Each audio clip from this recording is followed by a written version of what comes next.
Jim, welcome to my very first podcast. Thanks, Dan. It's great to be with you. I'm Yeah, looking forward to it. yeah, I've been excited about this for a while. So you're the inaugural guest on the Teachers Aide podcast, and today we're going to talk about Tom Wills. Terrific. Yeah. So first of all, I thought we'd start with a little bit about you and your great grandfather. Yeah, look, I'm pretty lucky because I've had lots of really old relatives telling me stories about how things were when they were young and stories passed down to them. A lot of people in our family lived well into their 90s, and my great grandfather, or my great grandfather, Tom Chivers, lived till he was 98, and he died in 1942 when I was 1 year old. So our two lives are linked together and go 178, 779 years, something like that. You have a story about him meeting Major Newman, and could you just tell us a bit about who Major Newman is? And Yeah, Major Newman was the first colonist. I don't dignify him by calling him a settler. He was a man of empire. He got his rank in the Indian Army, came to Tasmania with his Indian wife, then decided to, when Port Phillip colony was opened up, decided to come here, scouted out, found land at the junction of the Mullum Creek and the Yarra River, got contract convict labour to help set up his fencing, build him a turf block home, and then he brought his family across. And he didn't want convicts around his family, so he wanted to employ free settlers. So when John and Mary Ann Chivers, my great great grandparents, arrived, the Major was there to greet the boat and to recruit settlers. Now, John was a well-built guy. He was actually a bare-knuckle fighter in his spare time. He used to earn a bit of coin with that, and Major saw him and well-built guy, and he said, "Do you want a job cutting down trees on my property? I'll give you £25 for a year." what's that in That's $50 Okay. for a year's For work. a year's work. And because Mary Ann and John could both read and write, he also recruited Mary Ann as a governess to his children to homeschool them. And she got the job as governess to his children. So they were coming back in the Major's wagon towards the wilds of Templestowe, which was where he'd settled. Where we are now. Yeah, where we are now. And as he was going along, he was regaling John and Mary Ann with these stories about these terrible damn blacks who would murder you in your sleep. And he said to John, "Have you got a gun?" And John was actually a lay preacher in the Primitive Methodist Church, and he didn't want a gun, but he didn't want to upset his new employer, so he accepted this old flintlock pistol that he was given in a bag of shot. Is that the one where you pour the... Yeah, where you down the barrel and that you prime it through the barrel. Anyway, he set them down at a shepherd's hut near where Petty's Orchard is in Templestowe, near the junction of the Mullum Creek and the Yarra River. And so John started work the next day, and Mary Ann said, "Don't forget the gun, dear." And every day he'd go out to work chopping down trees, and he'd take the gun with him. It wasn't long before he was working in the forest and he heard voices, and it wasn't English. And he looked through the trees and he could see half a dozen Aboriginal guys with spears surrounding him. And he thought, "Oh, the gun, maybe I can scare them off." Then he got the gun and loaded it.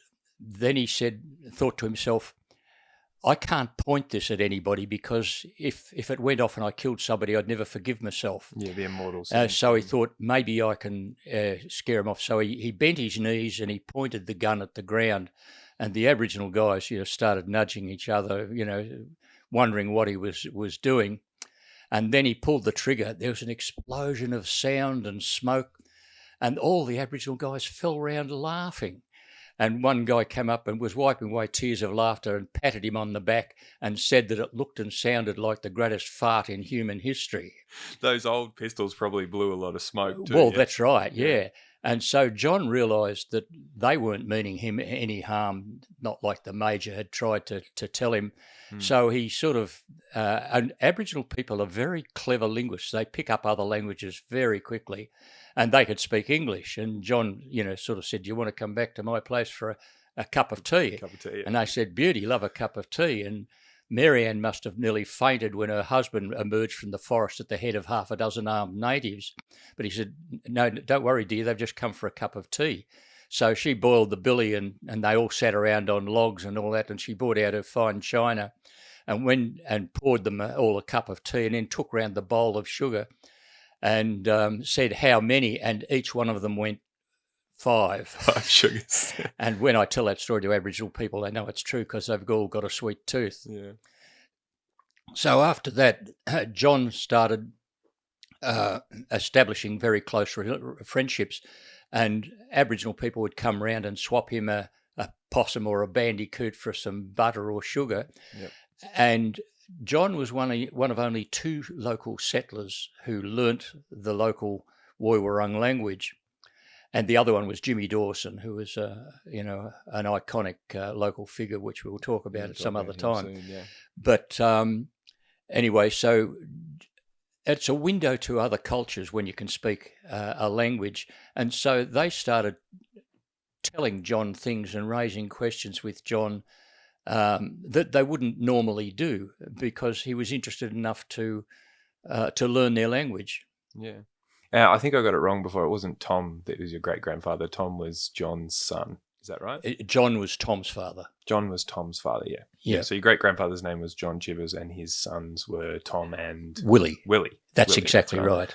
You had another interesting anecdote about going to the toilet, something that they said to John. Well, the Aboriginal people were absolutely amazed at how much the new animals, sheep and goats and cows and horses, how much they drank, how much they ate, and how much they excreted. They just could not believe, because Australian animals only do little pills and nuggets. It's possums are like raisins, and even wombats only do nuggets. Kangaroos are like little but marbles. If you ever seen a horse or a cow crap, it's it splatters everywhere, and Aboriginal people just could not believe how filthy the new animals were. That they would walk into a pond to drink the water, and they'd have a crap while they were doing it. They couldn't believe, how filthy the animals were. But they also said to John, "We can't believe how filthy Europeans are." And he said, "What do you mean?" He said, "Well, look, that yellow stuff that comes out of your nose, what do you call it?" "Oh, snot." "Yes, doodler. Aboriginal people call it doodler." And he said, you white people love it so much, you save it up in bits of rag and keep it in your pocket. Now, how filthy is that?" And they said, "Look, even the littlest Aboriginal kid knows that when you want to go to the toilet, you get a digging stick, you go into the bush, you dig up a bit of turf, you go to the toilet, then you bury it." He said, "But you white people, you love your poop so much that you build little houses and save it up in tins. And then when the tin's full, you go and tip it in the creek." They just couldn't believe how filthy European people were. Yeah. You had another story about trees and the idea of cutting down a tree versus letting the trees grow. That's right. Because when Aboriginal people would just pose questions, they say, why do you white fellas cut down so many trees? Don't you know that the more trees you cut down, the less rain you get? And John said, "Well, how does that work?" He said, "Well, the trees talk to the sky." And it's absolutely true, because just like on a hot day we perspire, well, trees soak up water, groundwater, and transpire, and the humidity that they introduce into the atmosphere helps attract rain. And it was just a self-fulfilling thing. And Aboriginal people would say, "Why do you white fellas you build fences?" And John said, "Well, to keep the animals in." And the guy said to him, "But if you make it how they like it, that's where they'll be." Which, when I heard little stories like that, I didn't really understand the full implication when I was young. But it's got the implication that Aboriginal people managed the land and shaped the land how they wanted it and how they knew the animals wanted it. and they knew where the animals were at any particular time because they'd made it so that they liked it. So instead of having fences, you just created an area that they'd want to go to, and so why do you need a fence? There was no concept of animals as captive, because they were sentient beings, the same as humans, and so had, your job was to protect their dreaming, not to just pen them up and all that sort of stuff. Yeah. I remember in your book, Sharing Knowledge in the Kulin Nation, is that what it's called? Sharing Heritage in the Kulin Country. Kulin Country. About clearing the tops of little hills in order to... was it for seeds or for... Yeah, I was told this by Banjo Clark, who was an iconic elder from down in Western District that I knew. Is he the man on the wall up there? That's right, yeah. And he was just a fabulous human being. And he said to me one day, the old people used to clear the tops of the hills so that the rain wouldn't, and they'd contour plough or a stone terrace around the tops of the hills so the water wouldn't run off when it rained, and that the grain grasses would self-sow. And because there was no trees up on the tops of the hills, the emus and kangaroos wouldn't go up there because there was no shade or protection. So they were actually grain farms. The top of every hills were cleared to be a series of grain farms, and people would collect the grain in kangaroo skin bags and store them and, grind them up to make damper and all that sort of stuff. And it introduced me to that idea of Aboriginal land management, that they weren't just hunter-gatherers, because that's a pejorative term that implies that every day they're wandering around, so, the hell are we tribe, look at the horizon and say, where the hell are we? But Aboriginal people, just like you might only go to the supermarket once or twice a week, so did they, because they managed the land. They had food storage systems. They used to smoke a lot of their meat. They'd smoke possums, and there's a great trade, intertribal trade in smoked eels and all that sort of stuff. And visitors come round, we'll get some food out of the cupboard, because they would close off a hollow tree and use it as a smokehouse, or sometimes they actually made smoke houses where they could keep the smoked meat. How did they make the house? Like out of mud or turf block, quite often. Yeah. Jimmy Dawson described in detail how they made houses that were 3 metres wide and 2 metres high. And what you do is you cut bricks of turf with the grass stack it up with the grass facing outwards. You build a wooden frame first, Yep. and then sheet it with bark, then had the turf blocks. And and it could house a dozen people. Yeah. In such a small area, I guess, you're sleeping on the floor and... Yeah, and a little fire in the middle was enough to keep the whole house warm. Yeah, I've been in mud brick houses before, and it's amazing how well they insulate. They retain the heat, yeah. It's amazing, yeah. So hunting and fishing wise, your great-grandfather talked about how they use boomerangs and how... This was a fabulous story. Yeah, I love it. It's one of my favourite ones. Yeah, look, when I was a kid, I just loved hearing this story, because when their mother died, when they were quite young, they used to sort of go out daily with the tribe, or often stay for weeks with them while John was their father was carting goods to the goldfields and things like that. Willie and Tom, yeah? Yeah, Willie and Tom would stay with the tribe. And the story is that, they went down to Billabong to get some ducks for dinner, and one guy had 3 boomerangs. He stood on the bank, threw the first one, threw the second one, threw the third one. They spun around, and he caught the first one and threw it. So there was 3 boomerangs circling around over the Billabong, and all the ducks were looking up thinking, I wonder if that's a hawk or an eagle come to get me. I better keep watching. So whilst the ducks are looking up and the boomerangs are spinning around, another guy with a dilly bag slipped into the billabong and swam underneath until he got where the ducks' legs were, then pulled down a half a dozen ducks into the bag and then swam back, and they had Kentucky Fried Duck for dinner. Yeah, that's it's interesting to think that at a young age to be able to experience that. Nowadays, that's just unthought of. But to have that position is amazing. And having known Aboriginal people as well, and getting stories directly from them and taking them out and going out on country with them and being told little stories about the environment and all that sort of stuff. Yeah. Hanging Rock. Yeah. Well, what does it have a name? Angayalong. How do I say it? Angayalong. Angayalong. Yeah. European people have very great trouble, deaf to the sound unless it's the end of the word, like sing, hang, rung.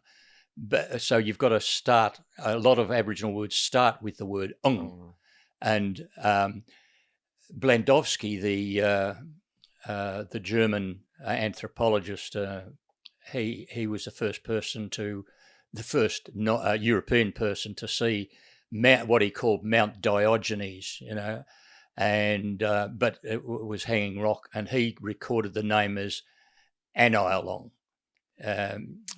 because of his deafness to the sound but it was Angayalong. Anyway, what happened was that Simon Wonga had organised in. Who's Simon Wonga? Simon Wonga was the supreme leader of the Kulin tribes. He became leader in 1851, and he decided that to implement a plan of Aboriginal people learning white construction and farming skills so that they would survive in the new world and the new economy. And he decided to have one last nation corroboree and scheduled it for March 1852. And when he told one of his fellow elders, Murrum, who was a friend of my great-great-grandfather, what he was doing, Murrum said to him, "Look, we should initiate all the boys that have kept their culture and haven't drifted to the city and got involved in alcohol and crime and all that sort of stuff." And Wonga said, "That's a great idea. Well, but we've got to do it straight away because this is the initiation season." It was about November 1851. And Murrum said, "Yeah, look, but I've got a bit of a problem. John Chivers, the settler that I'm friendly with, is away carting goods, and we're looking after his two sons, Willie and Tom." And they had learnt the language and lived the life. And Wonga said... So this would be Woiwurrung? Yeah, Woiwurrung. And, well, all the Kulin languages were very similar, and you speak one... Aboriginal people are great linguists, as I said.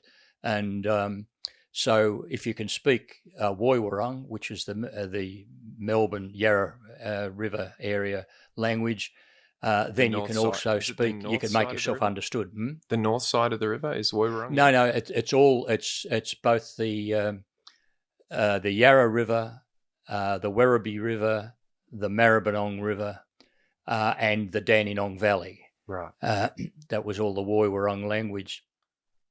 Anyway, Wonga said, "We'll take them," and so November 1851. And there was lots of little stories told. And for instance, one old uncle said, just made a simple comment.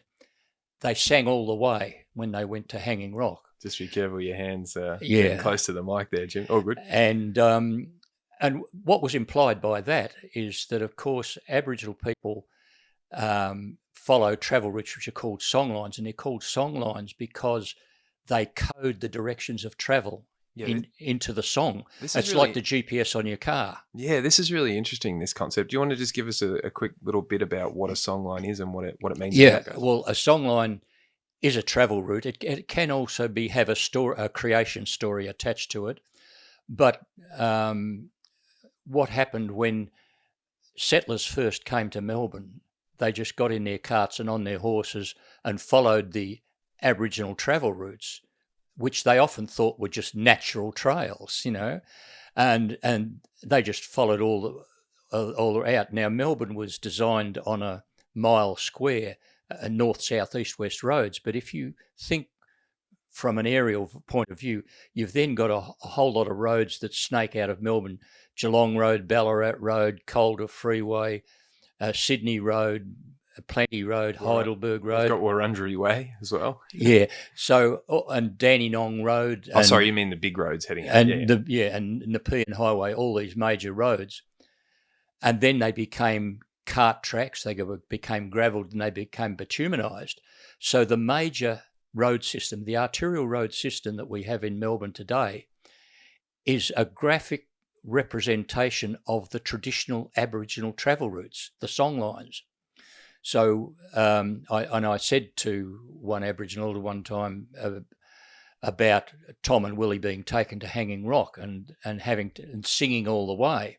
He says, "Do you know the song?" I said, "Well, I don't know the words, but I know exactly what it would say. It would say, follow the Templestowe Road song line to cross the river at Heidelberg, go up to the top of a hill, follow Bell Street, cross the Darebin Creek, the Merry Creek, and find your and follow then the Calder Freeway out to Hanging Rock." All encoded into this. It would have been song. coded into the song, but also there was a process called singing country.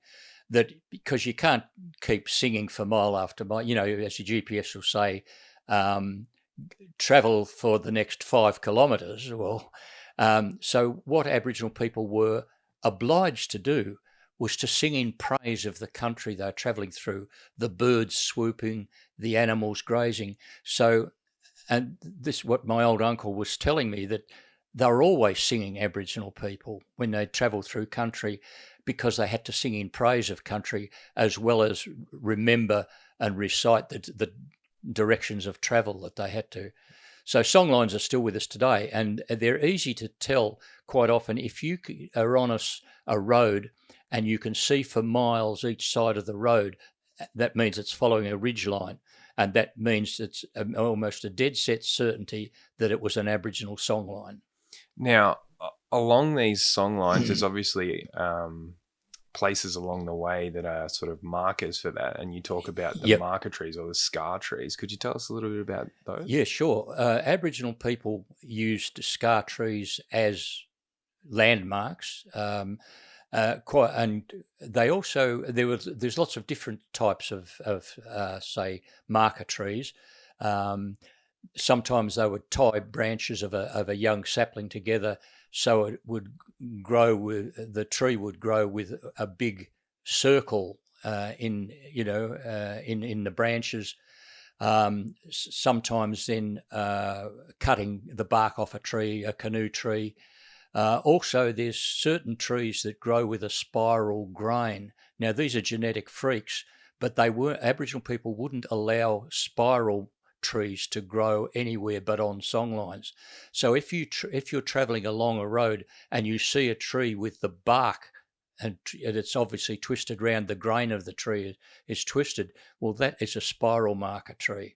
So, and also sometimes they joined sapling trees together, so 2 trees would fuse into one, and they are arched marker trees, and often arched marker trees also marked where a birthing tree was. Yep.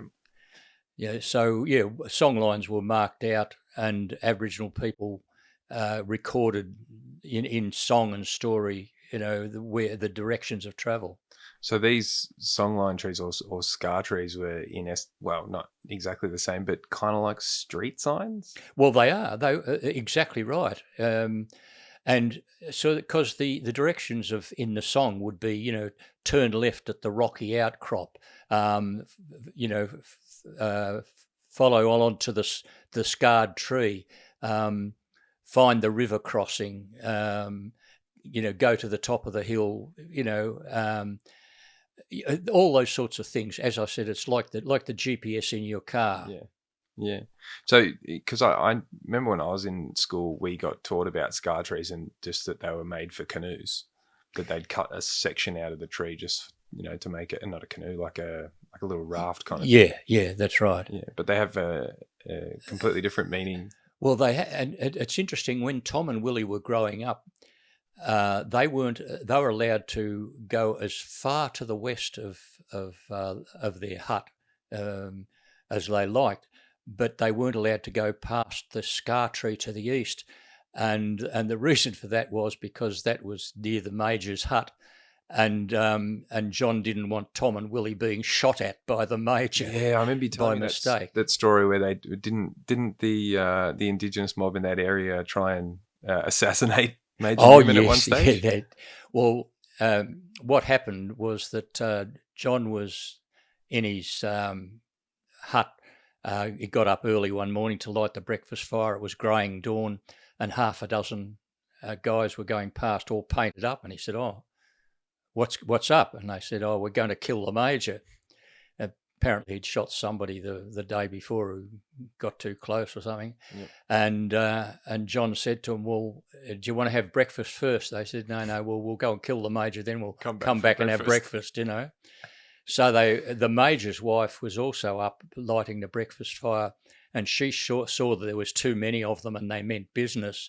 So she said to the Major, "Quick, hide." And he, "No, not under the bed. No, not in the cupboard." And she got him to hide up the chimney. And they came in and said, "Excuse me, we would like to kill your husband." "Oh, no, he's gone to Melbourne." "Well, not that we don't believe you, but we'll check." And they checked under the bed and in the cupboard, and he wasn't there, and said, "Oh, we'll tell him we'll come back and kill him tomorrow." And so they went back and went to John's hut for breakfast. And when they'd gone, the Major got down from the chimney, and all his clothes and whiskers were singed from the heat of the fire. It's a wonder he hadn't coughed and given himself away. But then again, his life depended on it. Yeah. But as a kid, I always wondered why didn't they go back the next day and kill him? Because it's not as if he didn't deserve it. But then I found out years later that actually they couldn't kill him because they had a law which William Buckley had always said, "If you ever see a person with a white face like mine, never kill them, because if you do, they'll hunt down all your mob and shoot you like kangaroos." So the Kulin people had a law called Murrungurk's Law, which forbade them to actually kill a white man because they, as Buckley had said, they would get a terrible revenge wreaked on them. So it's one of the reasons they actually survived. Yeah. Obviously, there was probably some hostile tribes and people that didn't follow that law. But well, that's right. The Kulin tribes followed it faithfully. Even Jagga, the resistance leader who conducted his own war, never killed a white man. And there's graphic accounts of him confronting shepherds and that who'd been abusing Aboriginal women and all that sort of stuff. And with one time they reckoned they were going to strip a guy naked and eat him, as obviously for theatric effect. But Jagga still obeyed the law to never kill a white man. Yeah. So back to the initiation at Pound Bend. At Hanging Rock. Hanging Rock, I should say. You were talking about how Simon Wonga's friend, what was his name? Murrum. Murrum was like, obviously he was looking after your great-grandfather's kids, Tom and Willie. So what happened with Tom and Willie? Did they end up going? Yes. With them, or? And the stories that we've been given is that they were away for about 2 weeks. Okay. And they walked, 50 miles or whatever it was to Hanging Rock. This is where songlines come in, yeah? There's singing along the way. That's right, singing along the way, in praise of the animals grazing and the birds swooping, all that sort of stuff. So they went there, and Tom and Willie were very grateful that they didn't participate in the actual initiation, which involves having keloid scarring.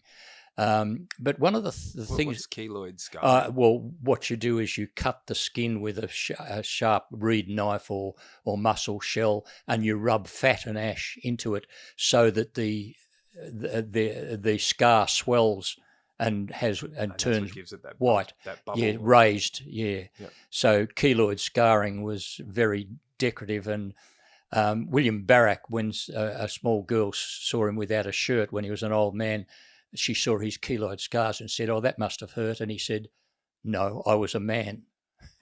Yeah, of course you couldn't make a noise. Is it right? You couldn't make a noise whilst it was happening. That's right. And of course it would have hurt, of course, but because you were a man, you put up with it. Yeah.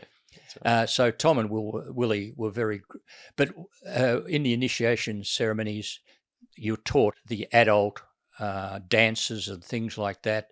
There's all sorts, as well as the keloid scarring. So they were away altogether 2 weeks while their father, John, was carting goods to the goldfields. And what did they see whilst there? Well, they saw the other kids getting scarred. Yeah. A couple of little details. The youngest person was 10 and a half. Whoa. And the oldest was 17. And they were both the sons of Murrum. And the older son, Billy, had missed out on initiation because of the interruption of colonisation. Yeah. And young Lanky was, he was only 10 and a half. And that was usually the lowest age that clever kids were often initiated younger. When what do you mean by clever? Hmm? What do you mean by clever? Well, kids, the most prized asset or attribute of any Aboriginal kid is memory. So when you're told, I'm going to tell you something, you have to listen. And then, because you know there's going to be a test, might be a couple of days later, might be a couple of weeks later, and the elder will say, "Now, I told you something before.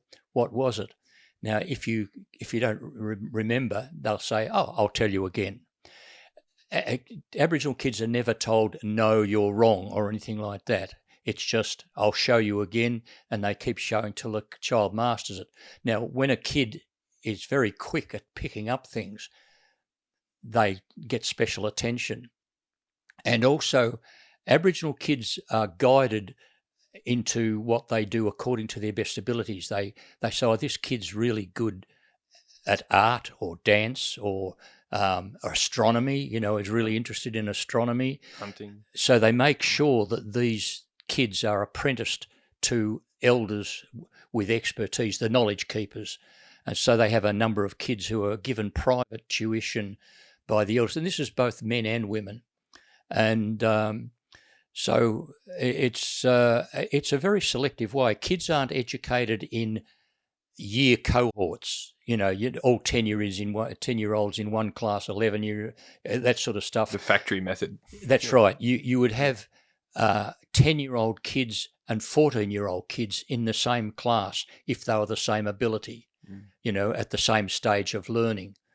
And they marked kids like Simon Wonga and William Barrack were identified very early and would have been initiated at the age of 11.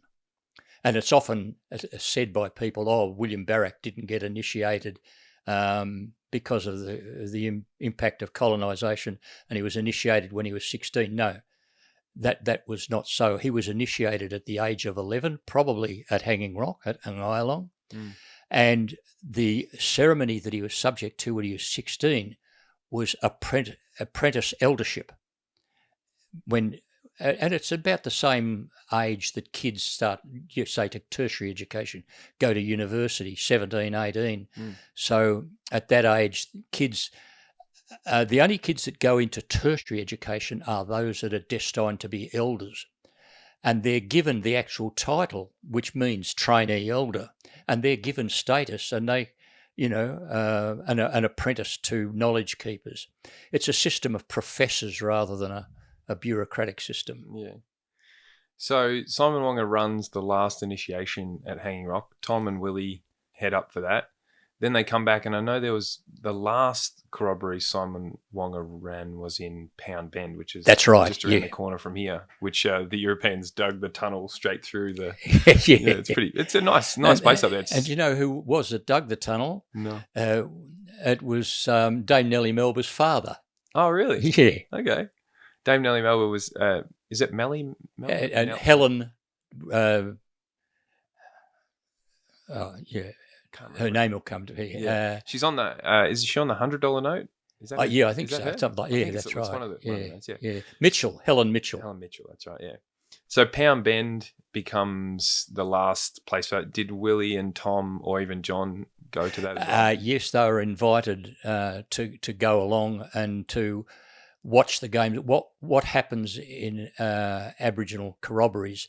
The ceremonies are basically at night. the dancing and all that sort of stuff. Spectacular stuff by the firelight and all this sort of stuff. Everybody painted up the same way with the same nose pegs and all this sort of stuff. One of my favourite bits from Jimmy Dawson's book was reading when they would take the boomerangs and dip them into the fire, and set them on fire and then throw them. It was like nature's fireworks. That's exactly right, spinning around. Yeah. So, and Tom and John was told that come to the sports during the day and bring the kids. And all I was told as a kid that they played all sorts of games like wrestling and football, and that was the only clue that. And spear throwing, of course. They'd spin a disc, a bark disc along the ground, and kids would have to throw spears at it and all that sort of stuff. So there was all skipping contests and all this sort of stuff. Yeah. Did they join in, or did they join in? Yeah. They had grown up with all their playmates and were used to all the sort of football. Aboriginal football was a daily part of life. And Blandowski, when he's the guy who named Hanging Rock as Mount Diogenes, and he had an etching done which had Aboriginal kids kicking a possum skin ball in it, which showed quite clearly that Marngrook was a part of daily Aboriginal life. Yeah, not as well as playing the games at the corroborees, etc. Because when they had the mass games, there'd be as many as 100 people. Yeah, I think I saw one that said 200. People would join in.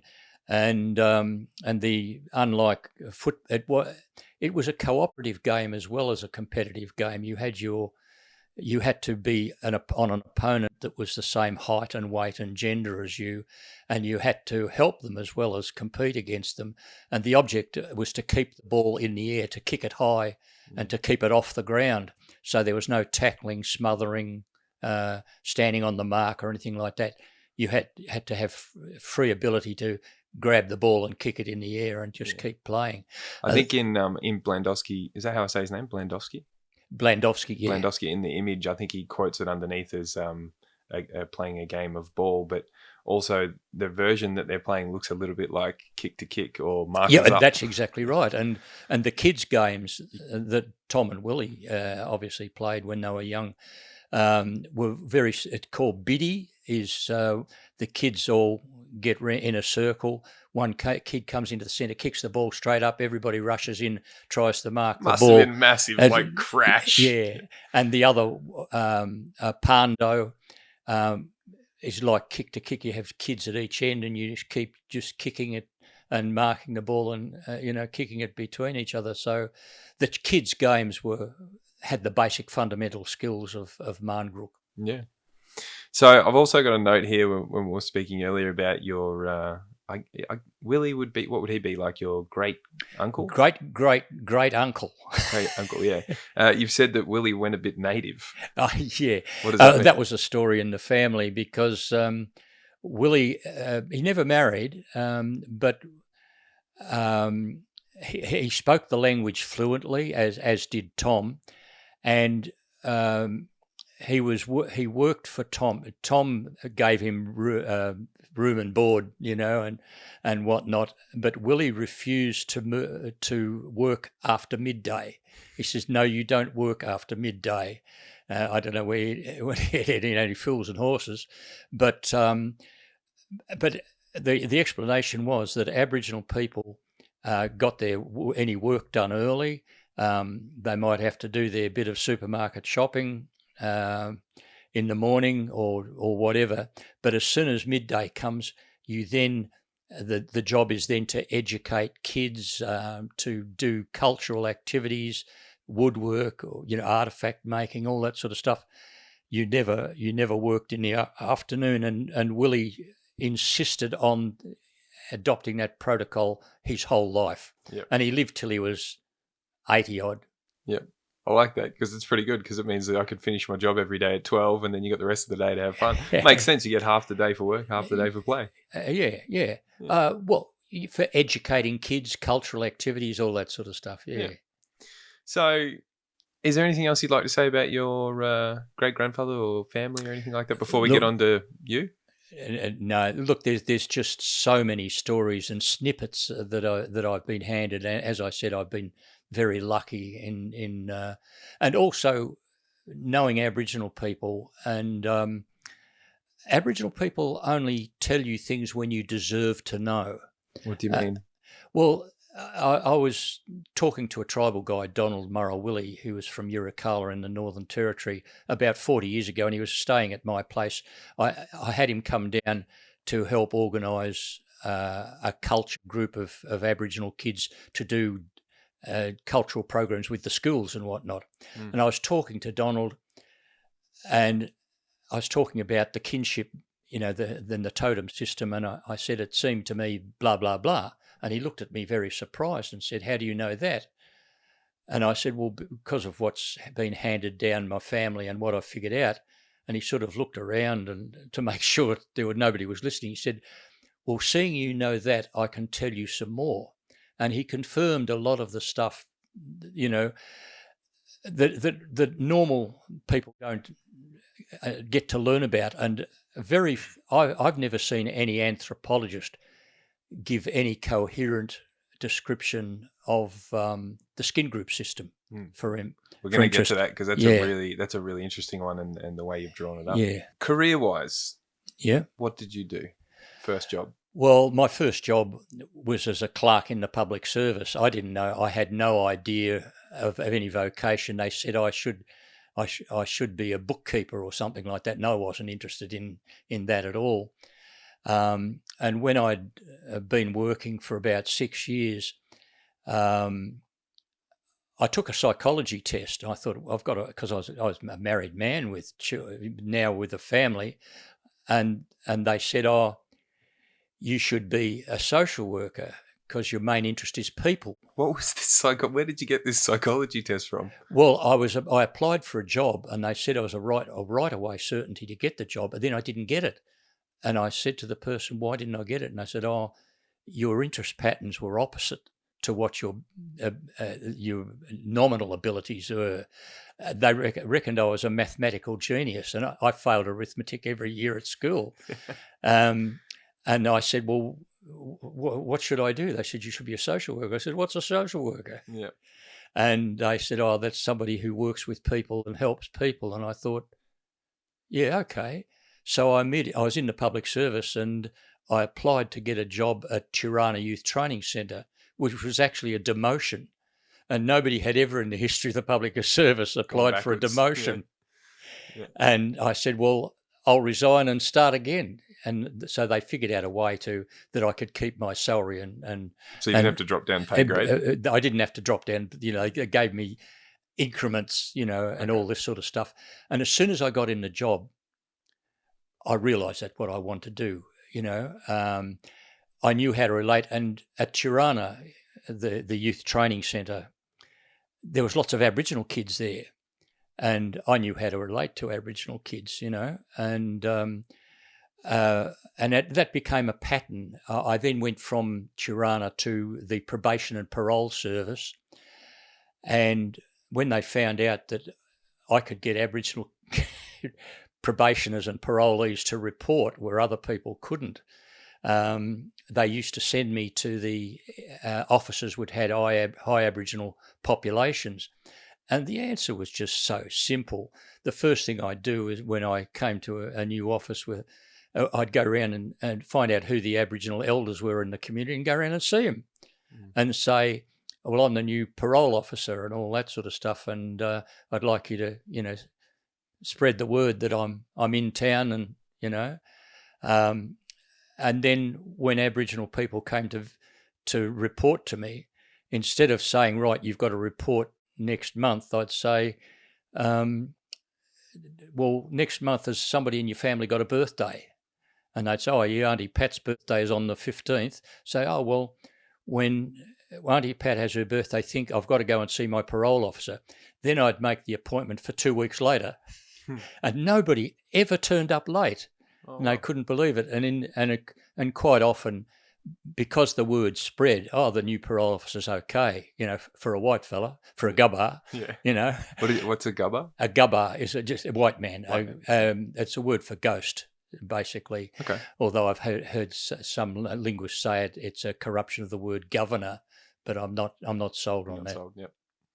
But anyway, people would come round and and they sent me to Bairnsdale, for instance, and high Aboriginal populations. The first thing I did was go around and visit and make friends with all the elders that I could find. And so I spent a lot of my time hearing stories, being told things, that most people never, get to hear.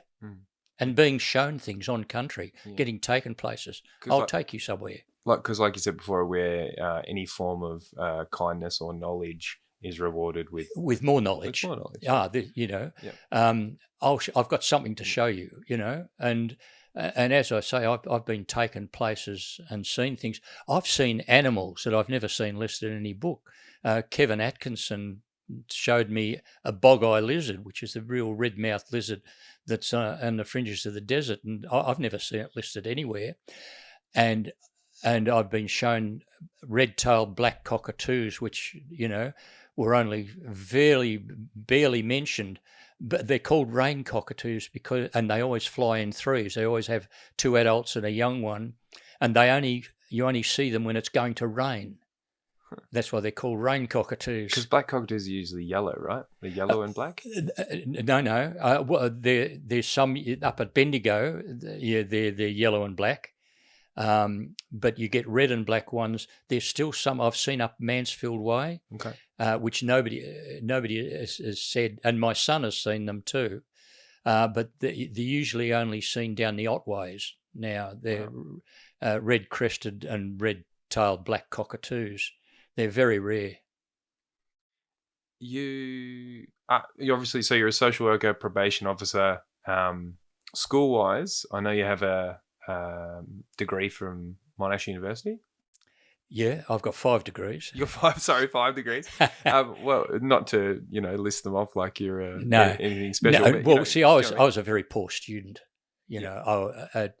I didn't find out until I was in grade 5 that I was practically blind, and I had glasses, and I've had hearing problems and all that sort of stuff. But also, coming from a working class family, I had no study habits, and I just used to got through on memory. Yep. I'd remember things, and it wasn't till after I left school and started studying, because when I got to Chirana, I realised that I wanted to do social work, and I didn't even have matriculation, so I had to study to get my matriculation. I did it at night school while I was working full time in 1 year. And then I applied to go to university, and when I applied for social work, and they said, oh, you didn't get very good marks in your matriculation. I said, well, I was a married man with children working full time, and while I was studying at night. So how do you equate that with a kid that spent all their time at school? And they said, we can't. I said, well, you should wake up to yourself, there must be a back door or a side door in. And you might as well tell me, because if you don't tell me, I'll go back and I'll do matriculation again, and this time I'll get honours. But I don't want to waste a year. So they gave me the back door in. So you basically found the back door just by asking. Yeah, by asking them, and they liked it because I was being assertive as a social worker. You knew that's what you wanted to do too. I knew what I wanted to do, and they actually wanted more men, because it was usually a female course, and they wanted people who weren't just coming out of school saying, oh, I think I'll be a social worker. Yeah. I was, convinced, and I was working. So they gave me the notice to the map to the back door. Yep. And then I did the social work degree. Then I did a postgraduate criminology degree. Then I applied to do a master's degree, but first of all, I had to do an social work honours degree. Then I did a master's degree. What was your thesis? The situational context of behaviour. What I did with all my theses was I looked at practice wisdom how people working in the field came to their knowledge. I did no research in terms of weighing and measuring anything. I just built theory from practice. And the situational context with behaviour was built on the way in which probation and parole workers had come to understand behaviour as often being related to situational forces, a collision in time and space between person and situation, and all those factors. And I factored and put all these factors into a behavioural equation, and then I did. By the time I did my doctorate, I was working in child protection, and I developed a comprehensive theory of how to validate child sexual abuse. That's a very complex issue, as you can imagine. And so, again, I refused to do any weighing and measuring. I did only theory building. And so I had to also do a theory of heuristics, how you build theory. And I finished the doctorate when I was 61. Yeah, wow. Okay. When you're working at, this is where you become the Aboriginal liaison officer. Can you tell us a little bit about that job? Yeah, well, I'm curious because is it what Centrelink is now? Yes. Or is it? Yes, that's right. It's the Department of Social Security. Department of Social Security. Okay. What happened is I'd been working in local government, and I'd devised some health and welfare systems, which ultimately became the federal program of home and community care services, the HAC program, which is now funded to the tune of $100 million each year. Started that? Yeah, I designed the whole program. Wow. So I got headhunted by Social Security Department, and to head up one of the Whitlam government programs. But then the Whitlam government got thrown out a couple of months after I was recruited. Yeah, he was the only Prime Minister who've had the Governor General booted. That's right? Exactly right. Yeah. And the program of which I was the head was axed. So they made me manager of special projects, and I sent a proposal to the minister actually saying, look, you have a lot of Aboriginal clients all over Australia that are not, they're not being understood in the delivery of services, and they're missing out.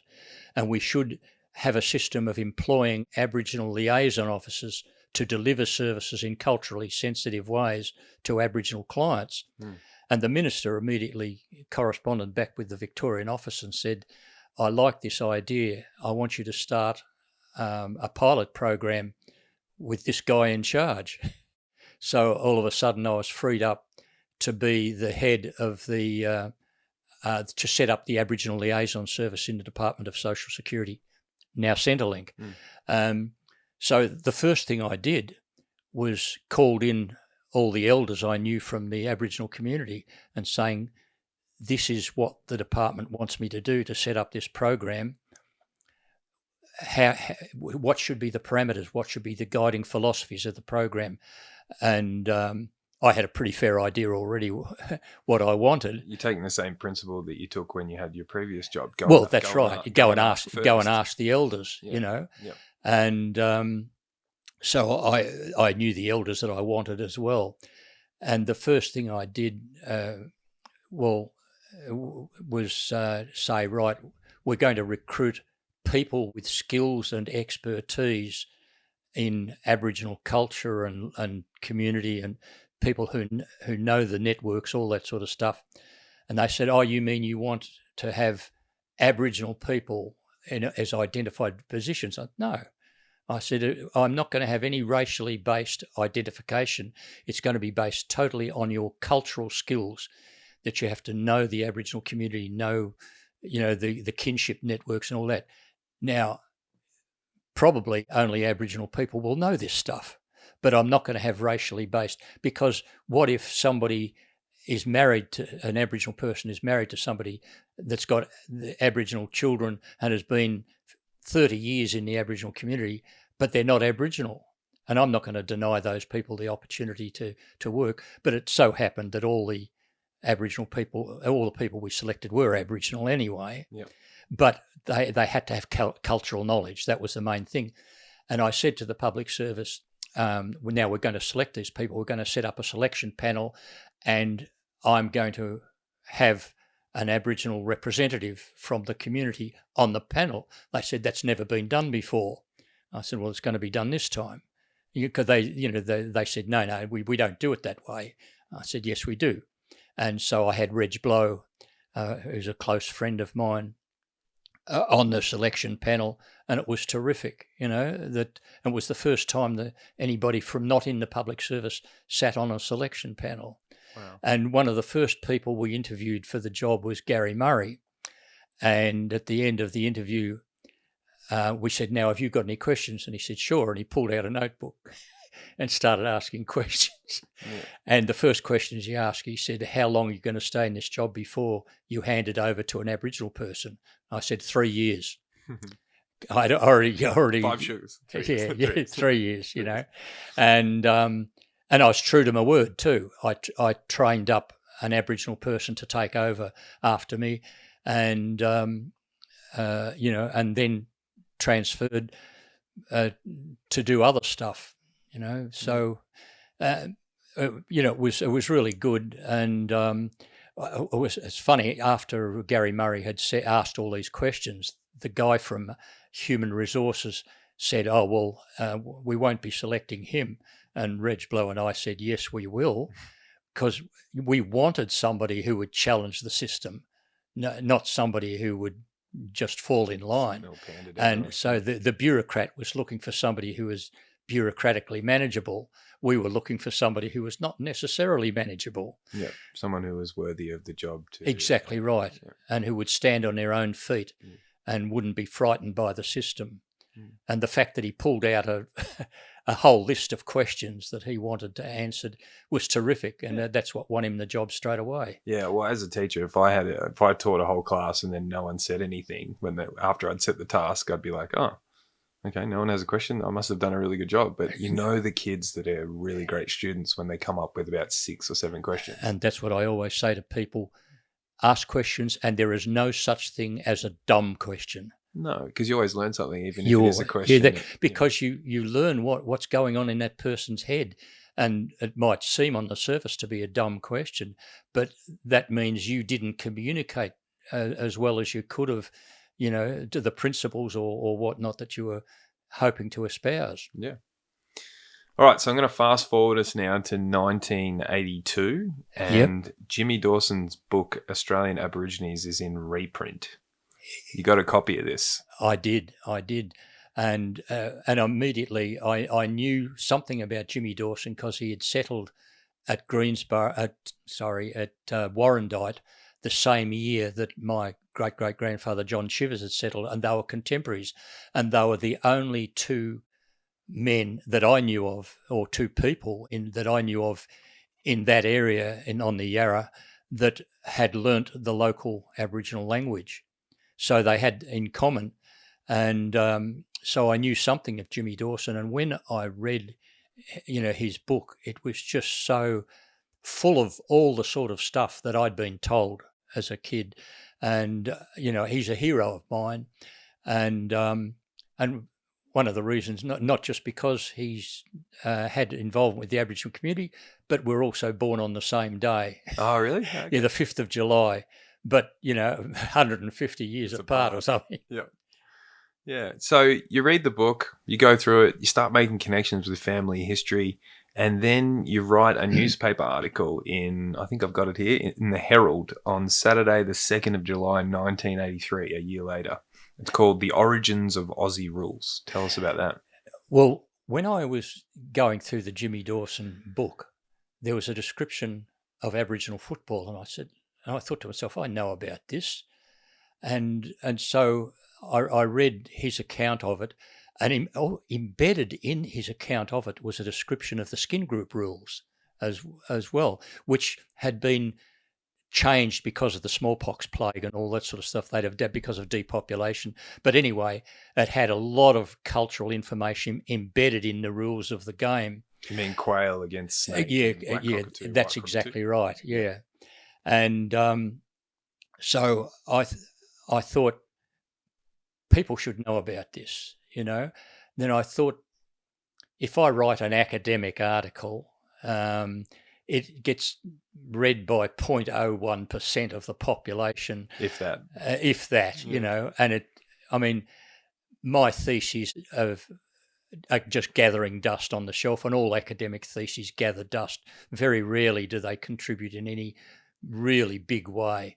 So I thought, no, I'm going to write for the popular press. I'm going to try and communicate with the ordinary public, because this is too important to be the captive of academics, you know, who mightn't necessarily believe it anyway. So I wrote a number of, I contacted, say, the Herald Sun sports editor and said, I've got an article I'd like to give you on Aboriginal football. And he said, yeah, sure. A local communist newspaper. What do you mean communist newspaper? Well, the socialist, shall we say, the Southern Cross. It was a socialist left newspaper, but I'm an equal opportunity guy. Send it to all of them. Send it all. And then the Australia Post, which was a popular sort of weekly magazine, you know, which has, you know, colour, yeah?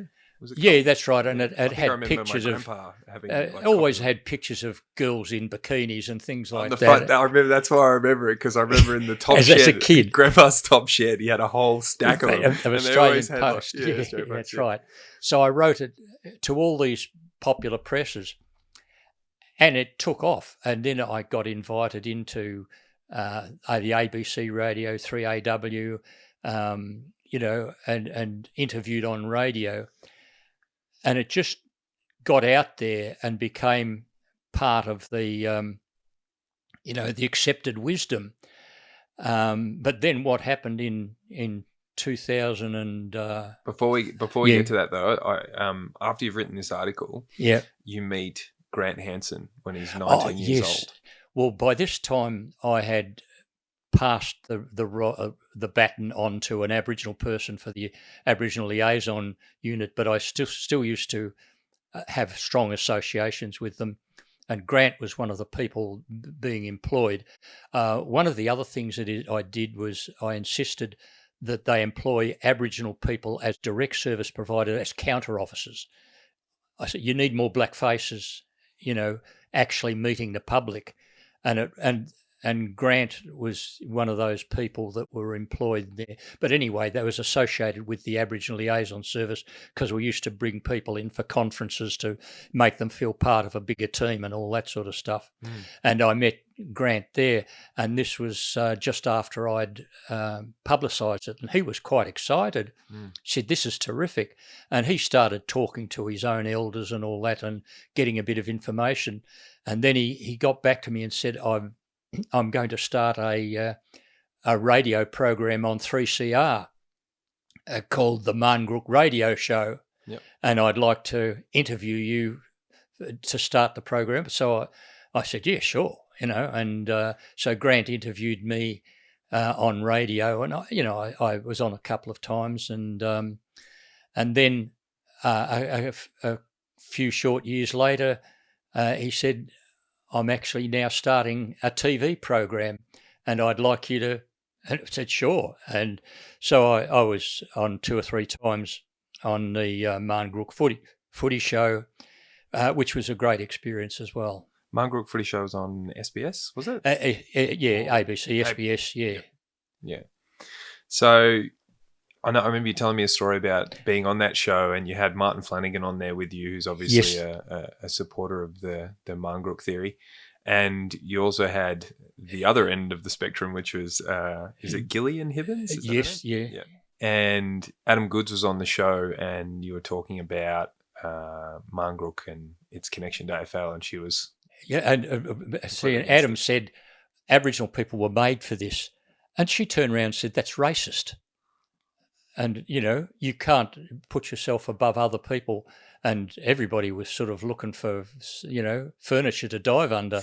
It was just terrible. And I thought it had been well accepted that, you know, this was nothing to do with racism or anything like that. But then when in 2008, was it, the 150th anniversary of the founding of football, Gillian Hibbins had been invited by the AFL to contribute an article to their history of the game. And she came, and the heading was Marngrook, a seductive myth.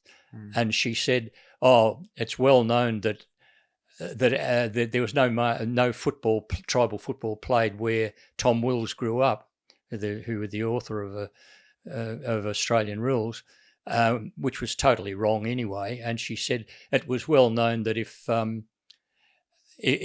people went into other tribal lands, they'd be killed for trespassing and things like that.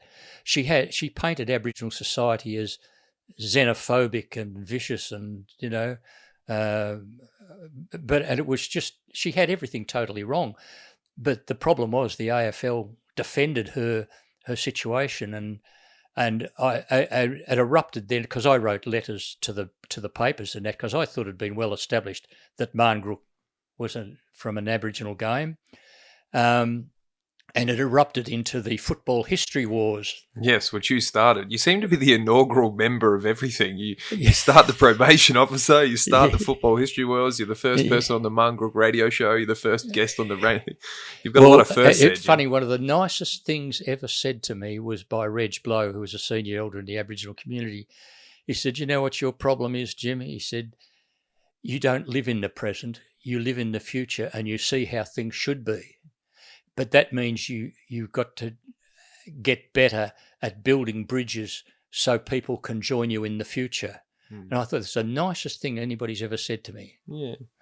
It's interesting because I think it sounds like Gillian Hibbins has done her research on the white books and the European idea of that. Now, I wonder if her opinion would have been swayed if she had as much knowledge into Indigenous culture as someone like yourself. Whether it would have made her agree or disagree with you, that doesn't really matter. I always think, I remember my grandfather telling me as a kid, he said, you always have to look at both sides of the coin before you make a judgment on something. Exactly. And that's where, European people, most people are culture blind. Your own culture is natural to you. And I've asked Aboriginal people often and they say, and they have difficulty in articulating. But when you ask specific instances, what do you do in this situation? Then they describe what they do. That's all right. But people don't have insight into their own culture, and European people assume, all sorts of things that aren't.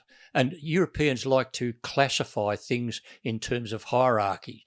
And every hierarchy, Aboriginal people are down the bottom.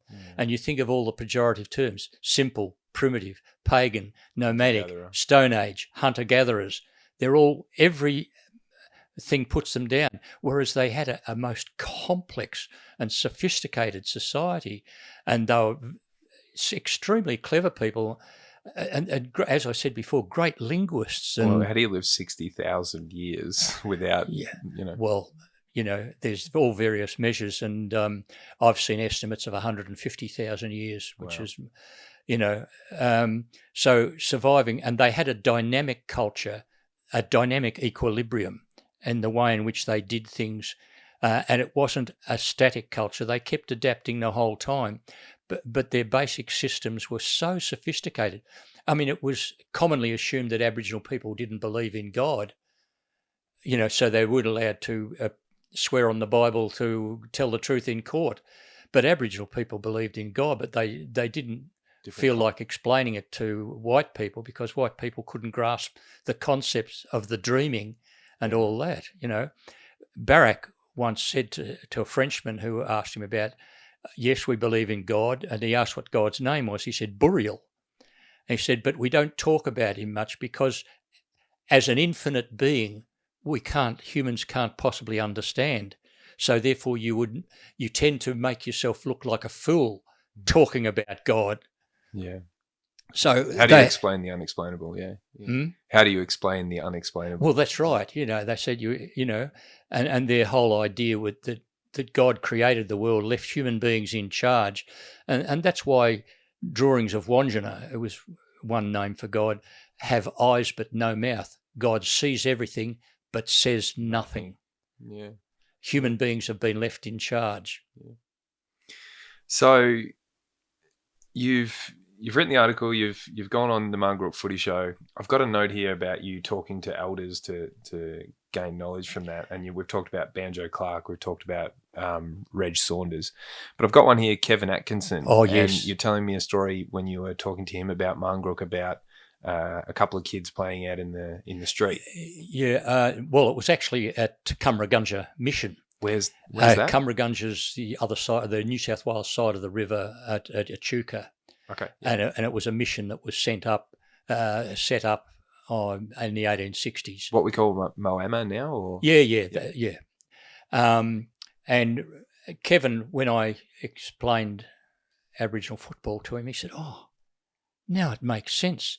He said, "When I was a young tacker at Cumra," he said, we were playing a bit of kick-to-kick footy. And he said, and all of a sudden this old guy who about 90 came out of the house, and we thought he'd died long ago. We hadn't seen him for so long. An Indigenous guy? An Indigenous guy? An Indigenous guy, yeah, an old elder.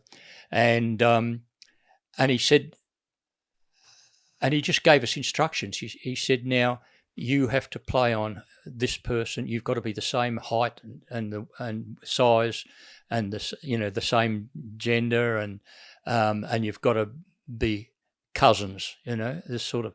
But there's about 5 different sorts of cousins in Aboriginal society. Yes. So everybody's a cousin. Everyone's anyway. A cousin, yeah. But he said he didn't explain anything, and then just went back inside. He said, and so we then continued playing in how he'd shown us to play, because that's what you do when you're told an elder by something by an elder.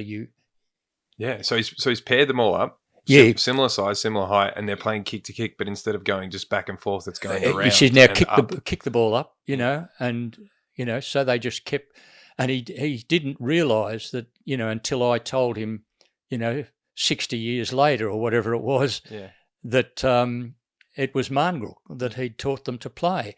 But typical, as you were saying, of Aboriginal people, they will show you things and tell you things, but don't necessarily tell you the concept systems underlying. They'll tell you the behaviours required. This is how you behave. And I always remember, one of the first Aboriginal words I learnt was binang, which means listen. And when an Aboriginal... In which dialect? Oh, it's practically universal. Practically universal, okay. Certainly all Victorian languages. See, a lot of the languages got homogenised on the missions, and key words, and often key words were the same. In the word for your bum, there's the same in every, your mum, So binang means pay attention, listen. And you have to pay attention because there will be a test. So, it might be a couple of days, a couple of weeks later, and the elder will say, now, a while ago I told you something. What did I tell you? And if you can't repeat verbatim, they just say, I'll tell you again. And you have to enshrine this. And as I say, it's often about a particular behaviour or a particular pattern of nature or something like that. For instance, they'll say to an Aboriginal kid, now you see that tree there? In the springtime, an insect will lay its eggs in the bark, and an insect will hatch, and a particular bird will come along and feed off the insects. And this bird will lay a nest in the tree, and then it will lay 3 eggs in the nest. And if you climb up the tree and take 2 eggs, it'll abandon the nest and won't come back. But if you take 1 egg, it will lay a 3rd egg and stay on the nest. So you never remove 2 eggs, you only remove 1 egg, so you'll have something to eat and the bird won't abandon the nest. Yeah, I think I remember reading something about that in Jimmy Dawson's book about emus and hunting for their eggs as well. I can't remember exactly what it was, but yeah. Yes, that's right. Yeah. And that's why Jimmy Dawson's book was so valuable, because he just recorded what he was told in all this, but he didn't have the intellectual tools often. The concepts were way beyond what Europeans could comprehend. But when I read Jimmy Dawson's book, I see so much embedded in it that most people aren't aware, and this is back to the point you were making, that people's assumptions are European assumptions. They'll say, it's your lens, Yeah, that's right. You're looking at through a particular, lens. Say, just calling Aboriginal people hunter-gatherers has immediate implication that they never stored food, that they didn't, have ways of preserving food and, and all that sort of stuff, that they went to the supermarket every day. No, they didn't. That once or twice a week. Yeah. They had smokehouses, all these sorts of things, storage units, all this sort of stuff. And as I said, saying hunter-gatherer gives the impression that they're out hunting and gathering every day. You only have to read Jimmy's book to realise that. Exactly right. And, I think our population now, like, it's really hard, like being a school teacher, to get that stuff into the curriculums at schools, because it's not that they wouldn't love to have it in there. It's that they have no knowledge of it.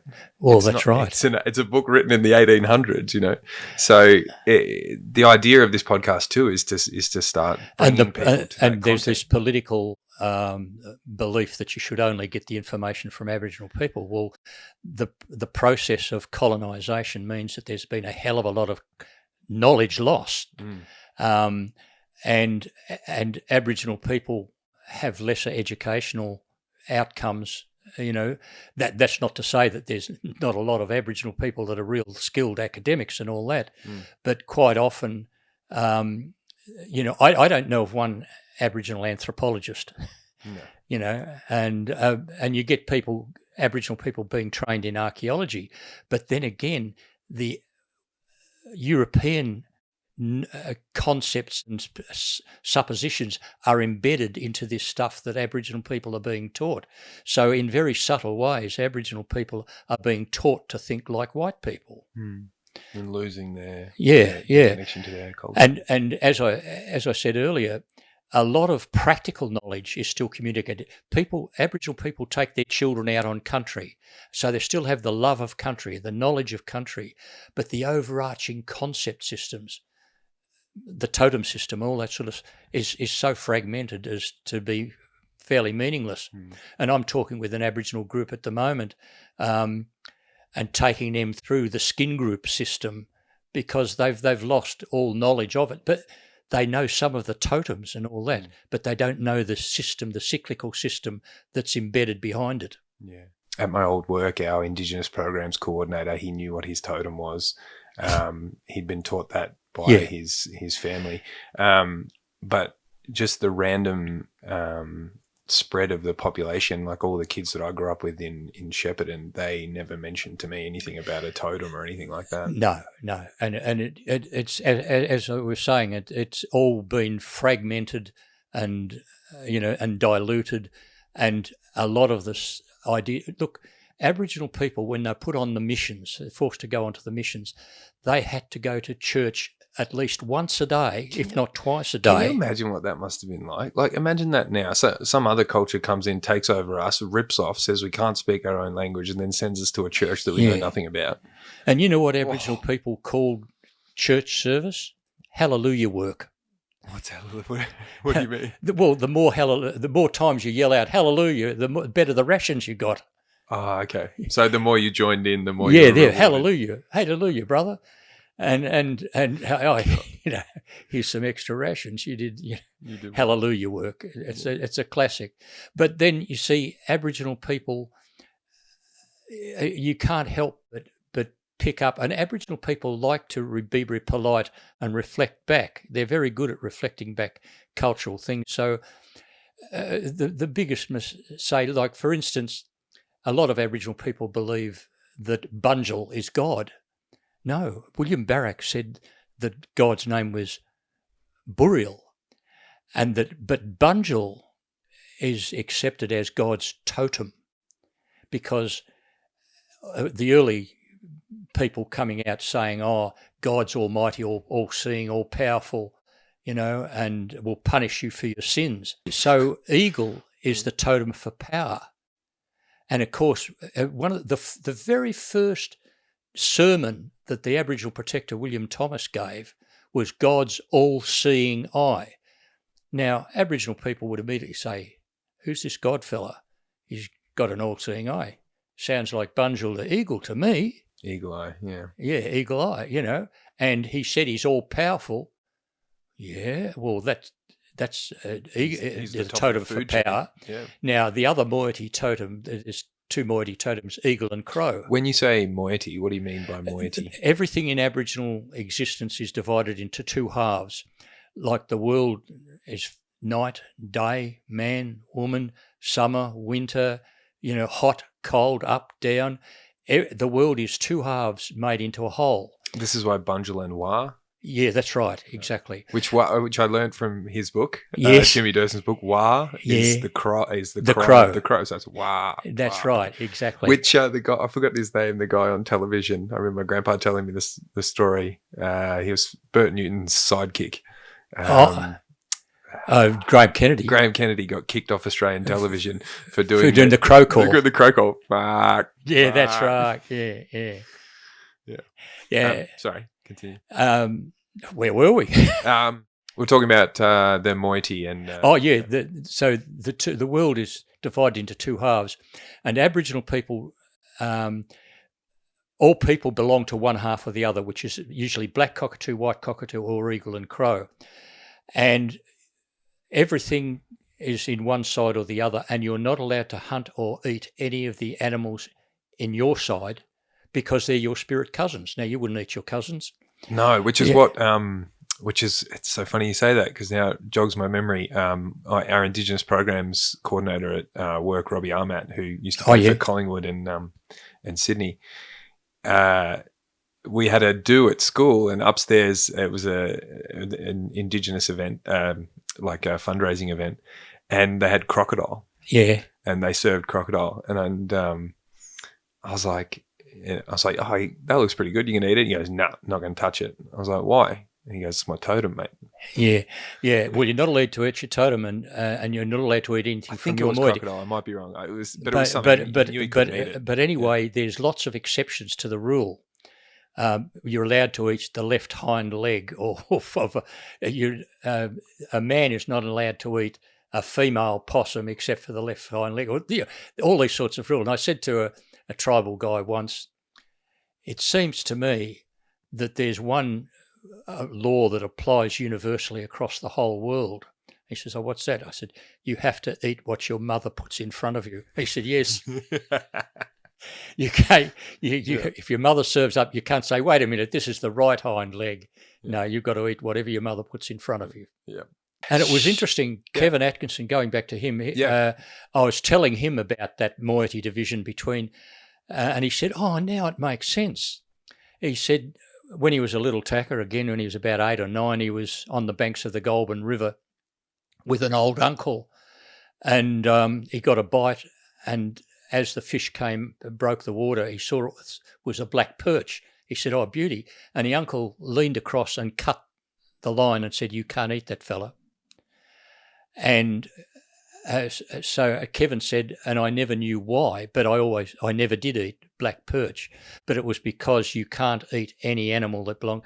See, we think in phylogenetic terms of having kangaroos one side and possums another, but no, that would unbalance things. So you have red kangaroo in black cockatoo side, and you have a grey kangaroo in the other side. You have ringtail possum one side, you have brushtail possum the other, you have shark in one, you have barracuda in the other.